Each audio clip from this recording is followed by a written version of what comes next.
Class 8 का है, तो क्लास 8 आपका चैप्टर नंबर 1 है माइक्रो ऑर्गेनिज्म। तो आज हम इस चैप्टर में किसके बारे में पढ़ेंगे? माइक्रो ऑर्गेनिज्म के बारे में पढ़ेंगे। ओके, तो लेट्स स्टार्ट। तो सबसे पहले हम ये जानेंगे कि इस चैप्टर में जो टॉपिक्स है वो कौन कौन से हैं, उसको लेकर हम फिर डिटेल में पढ़ेंगे। सबसे पहले देखिए आपका आता है इंट्रोडक्शन। ठीक है, इंट्रोडक्शन पढ़ेंगे कि ऑर्गेनिज्म होते क्या है, माइक्रो ऑर्गेनिज्म है क्या एक्चुअली।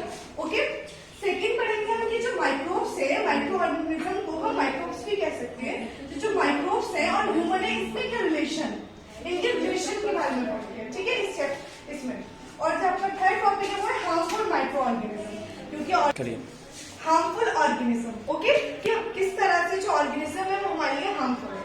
उसके बाद कुछ जो माइक्रो ऑर्गेनिज्म है वो हमारे साथ बहुत ज्यादा फ्रेंडली और हमारे लिए यूजफुल है, तो उसके बारे में पढ़ेंगे। नेक्स्ट है आपका डिजीज कॉजिंग माइक्रोब्स, या फिर आपका ऐसी डिजीजेज जो कि माइक्रोब्स की वजह से हो जाती है, तो वो हार्मफुल माइक्रो ऑर्गेनिज्म में आ जाता है। ठीक है, उसके बाद आता है आपका फूड प्रिजर्वेशन। ओके, तो ये आपके टॉपिक्स है, इनके बारे में डिटेल में पढ़ेंगे। So let's start first.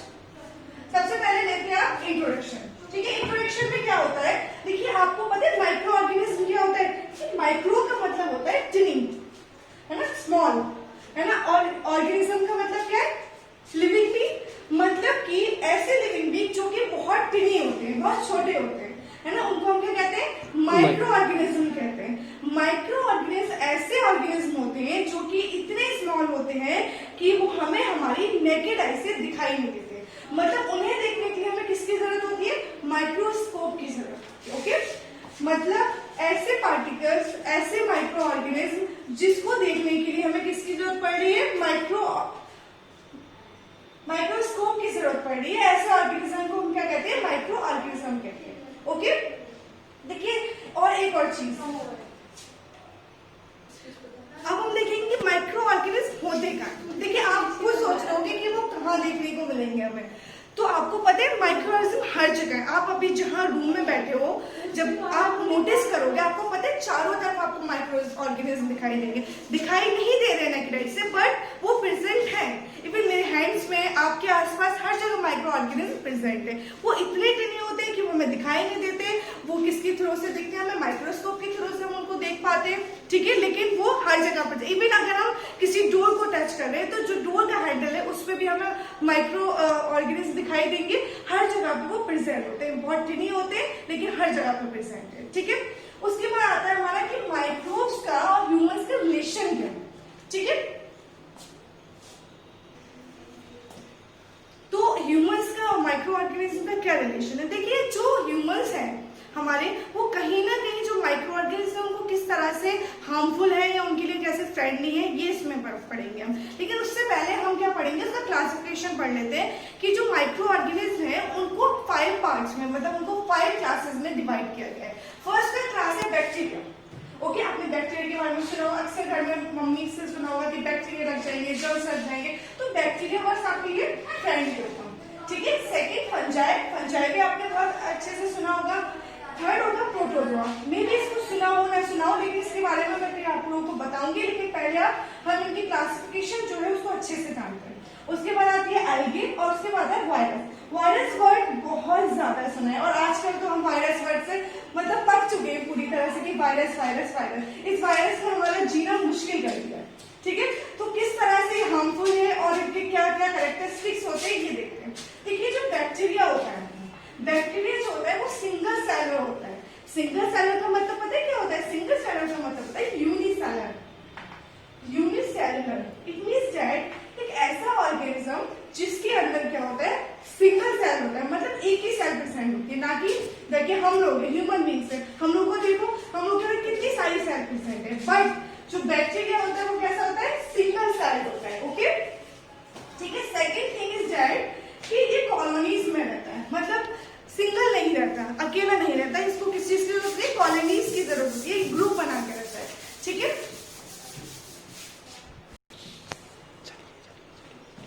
अब आते हैं बैक्टीरिया की शेप। ओके, जो बैक्टीरिया की शेप होती है वो स्फेरिकल भी हो सकती है, लाइक कोई भी चीज spherical it means like this. Okay, और रॉड भी हो सकती है लाइक दिस।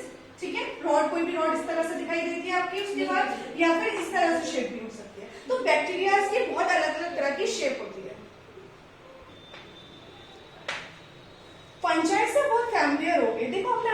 देखा होगा जो ब्रेड होती है, तो ब्रेड के ऊपर ग्रीन कलर की लेयर आपने देखी होगी। अक्सर आप कहते हो कि वो फंजाई उस पर आ गई है। तो जो फंजाई होती है वो क्या होती है, लाइक ईस्ट वगैरह जो होती है, ये इसका एग्जाम्पल है।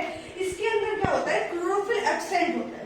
फंजाई के अंदर क्लोरोफिल प्रेजेंट नहीं होता। दूसरा, ये जो होती है पैरासाइटिक होती है, सैप्रोफाइटिक।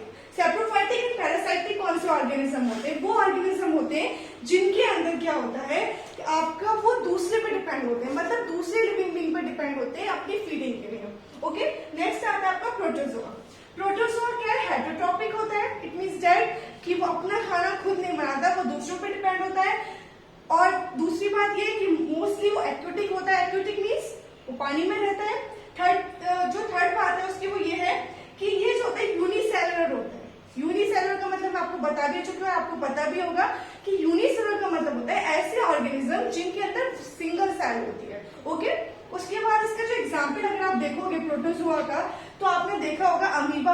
आप बचपन से अमीबा पढ़ते हुए आ रहे हो ना, 3rd class 4th class. Amoeba का आपने डायग्राम भी बनाया होगा लाइक दिस, इस तरह से अमीबा होता है ना। तो अमीबा एंड पैरामीशियम, ये एग्जाम्पल्स है आपके प्रोटोजोआ के। उसके बाद एल्गी के बारे में आपने सुना होगा। एल्गी आपने देखिए कोई पॉन्ड या फिर कोई आपने रिवर या कोई पानी इकट्ठा आपने देखा, वहां पे आपने देखा होगा ग्रीनिश कलर की लेयर होती है top of the water. It is called the algae.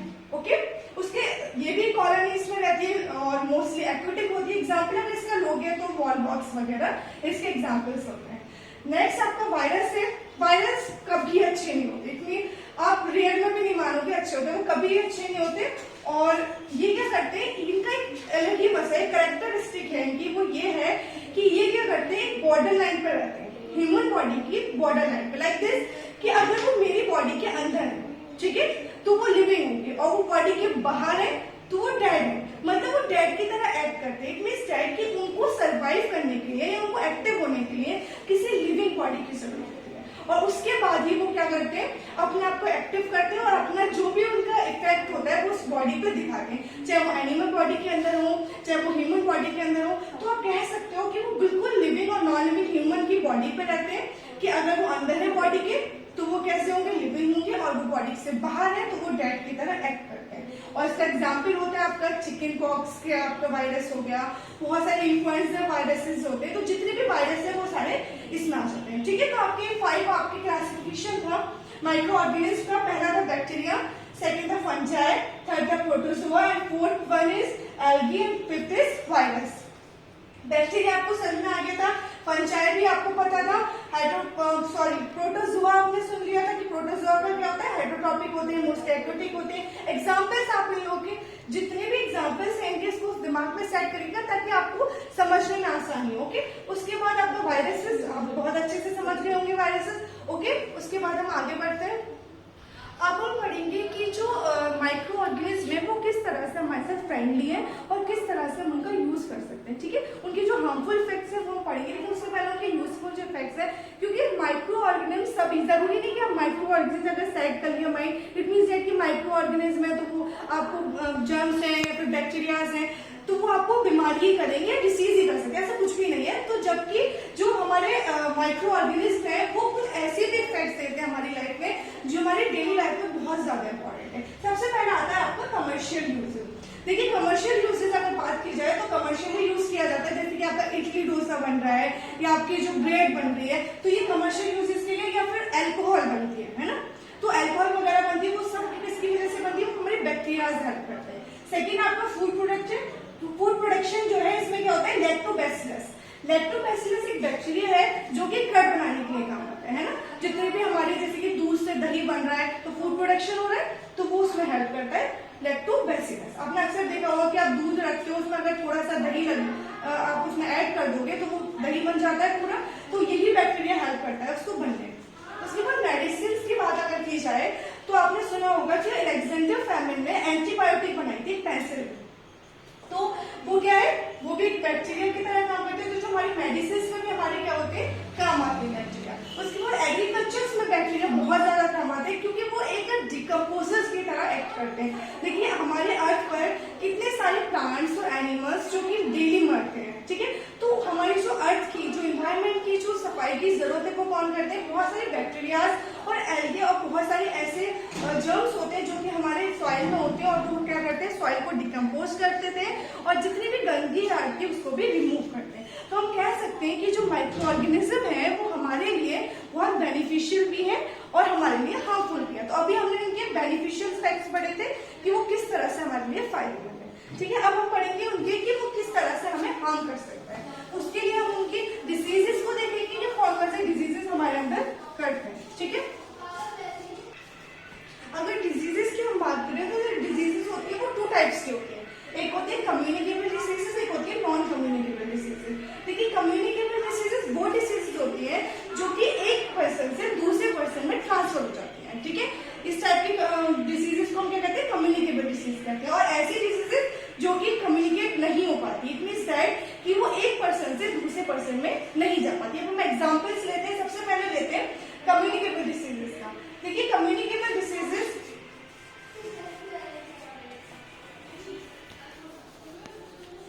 ठीक है, कम्युनिकेबल डिसीजेस का एग्जांपल ये है कि अगर मुझे कोल्ड है तो अगर मेरे कांटेक्ट में कोई और आता है कोल्ड में, अगर मुझे कोई इन्फेक्शन हो रहा है, कोई वायरल हो रहा है, तो जो मेरे कांटेक्ट में आ रहा है उसको भी इजीली हो सकता है। लाइक अगर मैं उसको शेक हैंड कर रही हूँ तो हमारे हाथों के थ्रू, या फिर मैंने अगर वो पानी पिया है और मुझे अगर कोल्ड हो रहा है तो सेकंड पर्सन ने अगर वही पानी ले लिया तो उसको भी हो सकता है। लाइक फूड अगर हम साथ खा रहे हैं तो हमारे सलाइवा की वजह से किसी भी, या फिर ब्लड के कॉन्टेक्ट की वजह से, इस तरह से जो कम्युनिकेबल डिसीज क्या होती है एक पर्सन से दूसरे पर्सन में चली जाती है। लेकिन जो नॉन कम्युनिकेबल डिसीज होती है लाइक हार्ट अटैक, अब ये है ना कि अगर मेरा कोई फ्रेंड है तो अगर वो मेरे पास है, मुझे हार्ट अटैक आया तो उसको थोड़ी हार्ट अटैक आएगा। तो इस टाइप की डिसीजेस क्या होती है? Non communicable diseases. It means that कि ऐसे डिसीजेस, ऐसी बीमारियां जो एक पर्सन से दूसरे पर्सन में चली जाती है। ठीक है, उनके टच में, फिजिकल टच की वजह से, या फिर उनके वाटर की वजह से, या फिर एयर की वजह से, कि अगर मुझे खांसी हो जाए, मैं खांस रही हूँ तो उसके जो ड्रॉपलेट्स है जो मेरे, तो वो दूसरे तक पहुंच जाएंगे। ठीक है, तो इस तरह से उसको भी बीमारी हो सकती है। ठीक है, तो इस तरह से कम्युनिकेबल डिसीज हो गई और ये हो गई हमारी नॉन कम्युनिकेबल डिसीज। ओके, उसके बाद आता है वे ऑफ स्प्रेडिंग, जो फैलने का जो उनका वो है वो किस तरह से फैलती है। या तो देखिए सबसे पहले होता है जो एक जो भी इन्फेक्टेड पर्सन है, लाइक अगर मुझे कोई बीमारी है और वो कम्युनिकेबल डिसीज है मुझे, तो वो दूसरे पर्सन में चली जाएगी। ठीक है, वाटर के थ्रू या फिर एयर के थ्रू। सेकेंड इज दैट कि जो इंसेक्ट्स हैं, हमारे इंसेक्ट बाइट से, आपने देखा होगा कि मॉस्किटो काट देता है, हमें डेंगू हो जाता है, हमें मलेरिया हो जाता है। ठीक है, और अगर एनिमल्स है जैसे कि रेबीज होता है, डॉग के काटने से, मंकी के काटने से हमें रेबीज हो जाती है। ठीक है, कॉन्टिमिनेटेड फूड, देखिए जो माइक्रो ऑर्गेनिज्म हर जगह है। अगर आप बहुत सारा खाना गंदा रखा हुआ है, मतलब बहुत दिन का खाना हो गया, तो वो सड़ जाएगा खाना, और सड़ने से क्या होगा, जो उसके अंदर जो माइक्रो ऑर्गेनिज्म है, जो बैक्टीरियाज है, तो वो जो बैक्टीरियाज होंगे वो हार्मफुल होंगे और हमारी बॉडी को क्या कर सकते हैं? हार्म कर सकते हैं। तो इस तरह से वो हमें बहुत सारी बीमारियां कर सकते हैं। ठीक है, तो ये चीज आपको समझ में आ गई। अब आगे बढ़ते हैं। पैथोजेंस, तो पैथोजेंस क्या होते हैं? देखिए जो माइक्रो ऑर्गेनिज्म होते हैं, मतलब कि जो कि बीमारी करते हैं। ठीक है, माइक्रो ऑर्गेनिज्म जो कि हमें क्या कहते हैं? डिसीज, तो हम कह सकते हैं disease causing micro organism called pathogens. Okay, तो वो कौन कौन से? लाइक हमारे मॉस्किटो है ना, तो मलेरिया कर रहा है हमें। ठीक है, पोलियो है, वो मतलब पोलियो क्या है? वायरस के थ्रू होता है। ठीक है, जो पॉजिटिव पैथोजन है उसका क्या है? वायरस है। ठीक है, मलेरिया है वो प्रोटोजोआ से होता है, हेपेटाइटिस ए है तो वो वायरस से होता है। तो इस तरीके से हमारे टाइफाइड बैक्टीरियल डिसीजेज है, मतलब बैक्टीरियम डिसीज है। लाइक तो इसी तरीके से जो माइक्रो ऑर्गेनिज्म है वो हमें बहुत सारी बीमारियां कर सकते हैं। लेकिन एक और चीज की वो फ्रेंडली भी होते हैं, उनके जो यूजेस हैं, जो उनके बेनिफिशियल फैक्ट्स थे वो मैं आप लोगों को बता चुकी हूँ। ठीक है, उसके बाद हम पढ़ते हैं फूड प्रिजर्वेशन। देखिए अगर माइक्रो ऑर्गेनिज्म हमारा खाना खराब कर रहे हैं तो हमें जरूरत है उसको प्रिजर्व करने की, है ना। So what is food preservation? Preserve का मतलब होता है बचाना। ठीक है, खाने को बचा कर रखना। तो किस तरीके से हम खाने को बचाएंगे? ठीक है, आपने अक्सर देखा होगा घर में मम्मी को कि वो अचार जब बना रही होती है तो नमक का यूज करती है ना। तो नमक क्या करता है, सॉल्ट क्या करता है, हमें फूड को प्रिजर्व करने में हेल्प करता है। ठीक है, तो सबसे पहले हो गया कि हम किसी भी चीज में अगर सॉल्ट को ऐड करते हैं तो हमें हेल्प करेगा फूड को प्रिजर्व करने के लिए। सेकेंड थिंग कि आपको अगर फूड को प्रिजर्व करना है तो boiling is a very good method. Like कि अगर आपको बॉयल कोई भी चीज है तो उसके लो टेम्परेचर या हाई टेम्परेचर की वजह से वो चीज खराब हो सकती है, क्योंकि उस वक्त में जो बैक्टीरिया है वो एक्टिव होते हैं। ठीक है, आपने दूध रखा और उसके बाद क्या होता है, उसमें वो गर्म हो गया, गर्म था फिर वो ठंडा हो गया, तो उसमें बैक्टीरिया धीरे धीरे एक्टिव, क्योंकि उसका टेम्परेचर अप एंड डाउन हो रहा है, तो जिसकी वजह से क्या होता है, बैक्टीरिया उसमें होने लगते हैं और वो क्या बनने लगता है, कट बनने लगता है, इतनी से कि वो दूध खराब होने लगता है। तो उसको बचाने के लिए हमें क्या करना चाहिए, बॉइल करना चाहिए टाइम टू टाइम, और हम खाने को भी प्रिजर्व कर सकते हैं। किस तरह से, उसको गर्म करके। अक्सर क्या होता है कि अगर रात का खाना बचा हुआ है तो अगर हमें सुबह में खाना है तो उसको हम गर्म करके रखेंगे ताकि वो खराब ना हो, या फिर हम उसको दूसरी चीज, या तो उसको गर्म वाले टेम्परेचर, एक टेम्परेचर में रहना चाहिए खाना, या तो वो गर्म रहेगा या फिर वो बिल्कुल ठंडा रहेगा, तो उसको रेफ्रिजरेटर में आप रखोगे। ठीक है, फ्रिज में रखते चीजें तो खराब नहीं होती, क्योंकि उसका टेम्परेचर है। अगर आप कोई भी खाना ले रहे हो, ठीक है, आपने उसको पहले फ्रिज में रखा था, उसको बाहर निकाल के रख दिया, फिर दोबारा उसको इस तरह से अगर आप करोगे तो वो खराब होने के चांसेस उसके बहुत ज्यादा रहते हैं। ठीक है, तो इसलिए या तो आप उसको हीट करके रखोगे अच्छे से, मतलब बॉइल करके रखोगे, या फिर उसको रेफ्रिजरेटर में रखोगे। ठीक है, थर्ड है आपका फूड प्रिजर्वेशन का, कि पैकिंग करके किसी भी चीज को अगर पैक कर देते हैं, देखिए बैक्टीरिया, माइक्रो ऑर्गेनिज्म, ये सब आ कहां से रहे, ये सब आ रहा है आपका एयर से आ रहा है ना। तो एयर हमें उस चीज में, जो हमारा फूड है उसमें एयर नहीं जानी चाहिए, तो उसको अच्छे से पैकेट में आप अगर बंद करके रखोगे, अक्सर आपने देखा होगा जो पल्सेस होती हैं और भी बहुत सारे फूड आइटम्स होते हैं जो कि मार्केट में बेचे जाते हैं, तो उसको बहुत अच्छे से पैक कर दिया जाता है ताकि वो खराब ना हो। लेकिन अगर वही चीज आपको खोल के रख दोगे तो वो खराब हो जाएगी। अक्सर आपने देखा होगा नमकीन या बिस्किट अगर आप घर में यूज कर रहे हो, तो अगर आप उसका पैकेट खोल के रख देते हो तो वो सील जाता है ना, उसके अंदर मॉइस्चर आ जाता है, तो उसको हम कैसे प्रिजर्व करेंगे, उसको भी हम पैकेट में अच्छे से पैक करके प्रिजर्व कर सकते हैं। ठीक है, अब फूड प्रिजर्व तो हमने कर लिया, लेकिन हमें अपने आप को भी बचाना है, क्योंकि माइक्रो ऑर्गेनिज्म और जो जर्म्स है, जो बैक्टीरिया है, वो हमारे पूरे एटमॉस्फेयर में, पूरे एयर में प्रेजेंट है और हर जगह प्रेजेंट है। तो हमें अपने आप को कैसे बचाना है, कैसे अपने हाइजीन का ख्याल रखना है, तो सबसे पहले कि जो हम वाटर लेंगे तो उसको हमेशा बॉयल में, ठीक है, बॉइल वाटर से क्या होगा, जो जर्म्स होंगे उसके अंदर वो क्या हो जाएंगे, क्योंकि टेम्परेचर की वजह से वो सर्वाइव नहीं कर पाएंगे। ठीक है, तो हमें सबसे पहले ये है कि हमें गर्म पानी लेना है, मतलब कि बॉइल वाटर लेना है। गर्म पानी ये नहीं कि आप बॉइल हुआ पानी पी लो, वो बॉइल होना चाहिए ताकि उसके जो जर्म्स है वो किल हो। ओके, सेकेंड थिंग कि जो वैक्सीनेशन है आपका, बच्चों का वैक्सीनेशन होता है, आपने अक्सर देखा होगा कि बच्चों के जो छोटे होते हैं, हमारे भी वो छोटे छोटे टीके लगते हैं, उसको वैक्सीनेशन कहते हैं ना, तो वो बहुत ज्यादा जरूरी है, क्योंकि उससे क्या होता है, जो हमारी बॉडी के अंदर जब हम पैदा होते हैं तो बहुत सारी चीजें पहले से होती हैं। अब वो जो जर्म्स है, जो बैक्टीरिया है, जो वायरसेस है, जो हमारी बॉडी में प्रेजेंट है, ठीक है, तो वो एक्टिव हो जाते हैं एज के साथ, तो उससे हमें कैसे बचना है, उसके लिए हमें वैक्सीनेशन की जरूरत होती है। ठीक है, हम अपने आप को वैक्सीनेट करवाएं टाइम टू टाइम। ठीक है, और उसके बाद जो वाटर ले रहे हैं वो बॉइल लेंगे, जो खाना ले रहे हैं हम अपना, तो उसको कभी भी ऐसा खाना ना खाएं जो कि अनकवर्ड हो। ठीक है, उससे क्या होता है कि उसमें बैठे हुए बैक्टीरिया, उससे क्या होगा, हमारी जो फूड पॉइजनिंग हमें हो सकती है। फूड पॉइजनिंग का मतलब है कि आप कुछ भी खा रहे हो तो आपको फिर वो डाइजेस्ट नहीं होगा। ठीक है, आपको वॉमिटिंग हो सकती है, ठीक है, बहुत सारी आपको प्रॉब्लम हो सकती है, तो आपको उससे भी बचना है। ठीक है, उसके बाद जो मॉस्किटोज है उससे कैसे बचना है। ठीक है, मॉस्किटो से बचने के लिए आप नेट का यूज कर सकते हैं। ठीक है, आप नेट लगा के सोएं ताकि जो मॉस्किटोज है या फिर जो इंसेक्ट है उनसे आप अपने आप को बचा पाए। ठीक है, आपका चैप्टर कंप्लीट हो चुका है माइक्रो ऑर्गेनिज्म। तो आपके माइक्रो ऑर्गेनिज्म जो चैप्टर था उसका सबसे मेन टॉपिक यही था कि फ्रेंड्स एंड फूड, लाइक आपके फ्रेंड्स है माइक्रो ऑर्गेनिज्म, दुश्मन भी है, तो कैसे हमें अपने दोस्त और दुश्मन से हैंडल करके चलना है, इस चैप्टर में हमने ये भी पढ़ा है और हमने ये भी पढ़ा है कि एक्चुअली ये होती क्या है। ओके, जो भी आपको समझ में नहीं आया हो, जो भी आपका मिस हो गया, सो प्लीज कमेंट सेक्शन में जरूर पूछें। Thank you so much for watching the video. Stay home, stay safe. Thank you so much.